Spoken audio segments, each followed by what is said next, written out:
Welcome to English Country Life. This is Cinnamon, one of our buff Orpingtons, who's currently raising some chicks. We've watched her incubate, we've watched her hatch, and now we're watching her raise her chicks to independence. The chicks are now 3 weeks old, and what I want to do is look at their development, how much confidence they've gained over time, and what you can expect if you decide to hatch and raise chicks.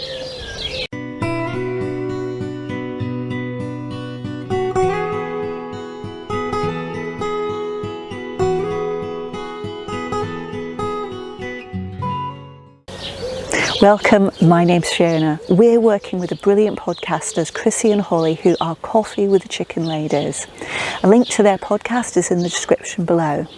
Each week we discuss an aspect of Cinnamon's brood season.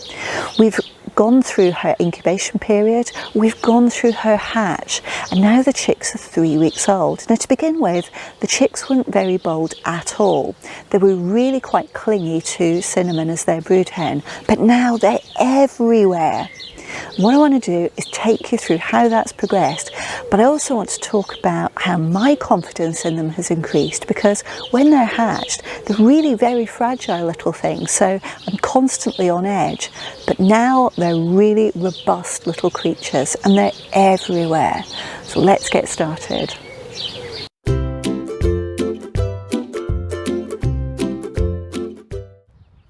During week 1, for both the chicks and myself, our confidence is with the brood hen to protect the chicks. The chicks stay close to her as soon as they're out in our field. At this stage, there are a large number of dangers for the chicks, and as a result, they stay close to the brood hen. We like to think of it as a satellite stage, where the brood hen is the Earth, and she has the chicks closely orbiting her like little satellites. At a very small size, they could easily be injured or attacked by predators. It's one of the reasons our entire chicken holding area is surrounded by electric fencing. This is enough to deter most land-based predators that we have in the UK that are a threat to the chicks. These are things like foxes, badgers, and even feral cats. There is still an aerial risk from crows, but we are lucky that the sheer size of our Orpingtons does deter the risk significantly. Other countries like the US will have risks from hawks, so depending on the type and size of chickens you have and the country you're in, it might be worth considering a roof in your chicken area. Here you can see both Cinnamon and Rowan on high alert when a crow calls. As you can see, the chicks stay completely still as soon as their brood hen reacts to the call.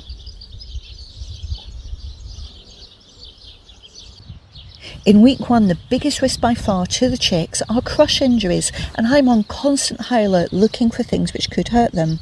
In last week's episode, we saw that the treadle feeders that we have are fixed in an open position.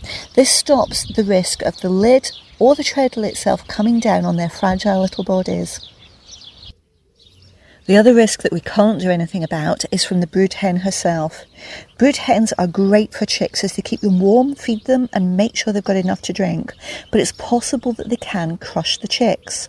Every day we pick all the chick poo out of the coops, but at the same time we're checking for any accidents that might have happened overnight.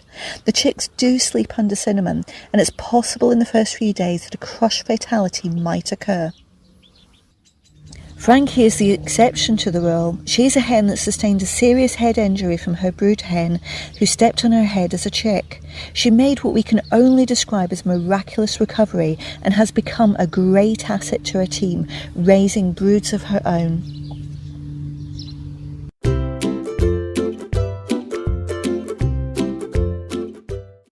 As week 2 starts, the chicks are gaining more confidence. They still start the day in a very hesitant way. They come out of the coop waiting for a cue from Cinnamon as to whether it's safe before they enter the field. The chicks are getting bolder, and once in the field they are happy to explore a little further. They're less like satellites now orbiting around Cinnamon, and more like the planets orbiting around Cinnamon as the sun, with varying degrees of confidence. The chicks mingle in with the chicks from other hens, but they always return to their own brood hen when called or when they feel under threat in any way at all. Their little bodies have grown tremendously in just a week, and at this stage I'm far more confident that the risks to them have reduced. At this stage I've taken all of the precautions, and it would be very, very bad luck to lose a chick once week 1 is actually over.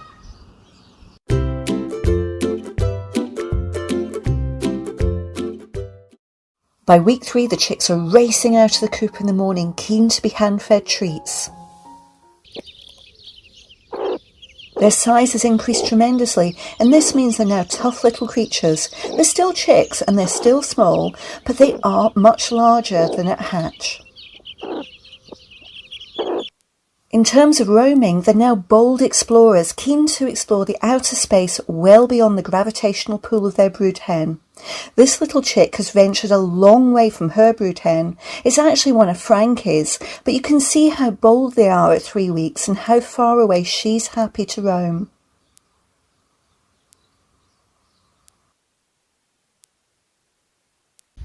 As they're forming fully formed feathers to cover their down feathers, the chicks are also confident to sleep away from the brood hen during the day, and you can see them here snoozing in the pod in the field without Cinnamon anywhere in sight.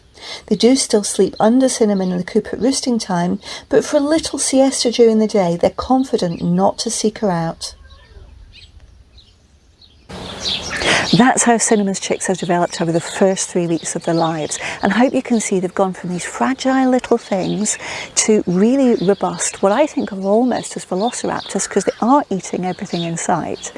And they have started with some secondary feathers, but they've still got some down, so they do look a little, I don't know, vulture-like. I've been told it's the ugly stage, but I love this stage because they're getting everywhere and they're so confident and so engaging to spend time with. Please remember that we're talking about the development of buff Orpingtons, and they're a very slow growing breed. If you're hatching a different breed, it may be that they develop much faster. So a good rule of thumb is to look at when a hen, if you happen to hatch a hen, might start to begin laying. Orpingtons would begin to lay at 24 to 26 weeks, but other breeds may start to lay as early as 16 weeks. So that should give you a good idea how the development I'm showing you will relate to any chicks that you have developing. If you have liked this content, take a moment and give me a thumbs up below. If you're not already a subscriber to the channel, hit subscribe and the bell icon and you'll get to know of every new video as soon as it's published. If you haven't listened to Chrissy and Holly, who are Coffee with the Chicken Ladies, do give their podcast a listen. I love recording with them. It's really, really fun recording with them. I laugh so much. And a link to their podcast is in the description below. If you'd like to support the channel, our branded t-shirts are in our eBay store, and a link to that is also in the description below. If you've got a question for me, or if you've got a comment, leave it in the comment section and I'll do my best to answer you as soon as possible.